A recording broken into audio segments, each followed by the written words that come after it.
Today we're taping up clay pigeons to make them into a target suitable for a pigeon ring. What we've done is we lay out a ring and throw the pigeons using an Atlas strap. We used to tape them on the bottom using this tape. It's biodegradable, nice and wide, good visibility. What we found is by using the Atlas strap we can actually put the bird up on top. The other thing we found is that the best way to do this is to use spray adhesive. And it does matter what adhesive you buy, because we found that the 3M77 is the best. It's up to you. Any harder than that or stickier than that, it takes too long for it to dry before you can put the ribbons on. As you can see, there's no big rush, not like using hot glue, but while we let that dry, we will go over and take a look at the trap.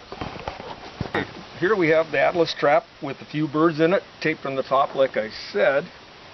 The big reason that this works so well with an Atlas trap is because it doesn't have a knife edge separator.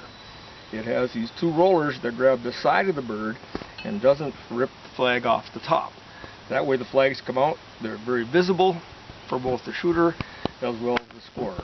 Because in a pigeon ring, breaking the target doesn't count. It has to be broke in such a manner that the ribbon, or what they call the witness, falls inside the pre-described ring. That's why we use Atlas traps, because they have a unique way of holding the column of birds. Let me show you what it looks like. Again, witness how the birds feed through without losing the ribbon on top.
So now that we've let the glue set up for, I don't know, 2-3 minutes, you can let it stay as long as 15.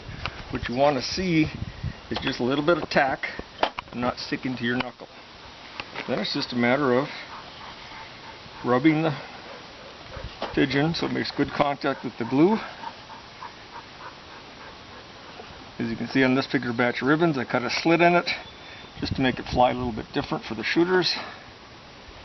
Anything you do to a clay pigeon, tape on top, tape on bottom, changes its aerodynamics and thus changes its flight pattern, much like a live pigeon would do.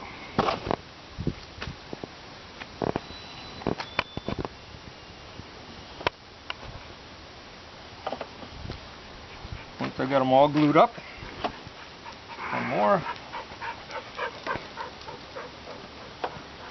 I'll simply stack them.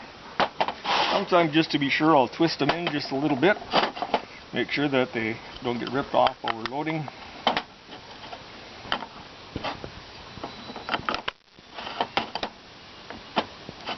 And simply put them back in the box. We're ready to go. Time-consuming process, but it's a lot faster than our old way of having to flip every bird over and tape it on the bottom, or using masking tape to hold the ribbon on. There we go, one stack ready to go. Let me talk a little bit about the Atlas trap that we chose for our pigeon ring. Pigeons don't fly like clay targets. They go up, they go down different angles. So we've chosen the Atlas 250 wobble. Holds 250 targets, saves some time loading. It also wobbles and oscillates. Let me demonstrate. First I'll put it on wobble.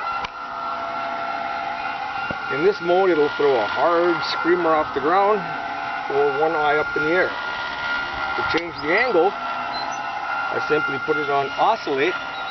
Now the shooter doesn't have any idea where their target's going to come from. We utilize 2 of these traps, one to the shooter's left, one to the shooter's right, and throw, report, pair.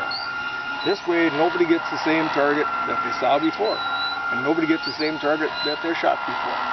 That's why we use the Atlas 250 wobble.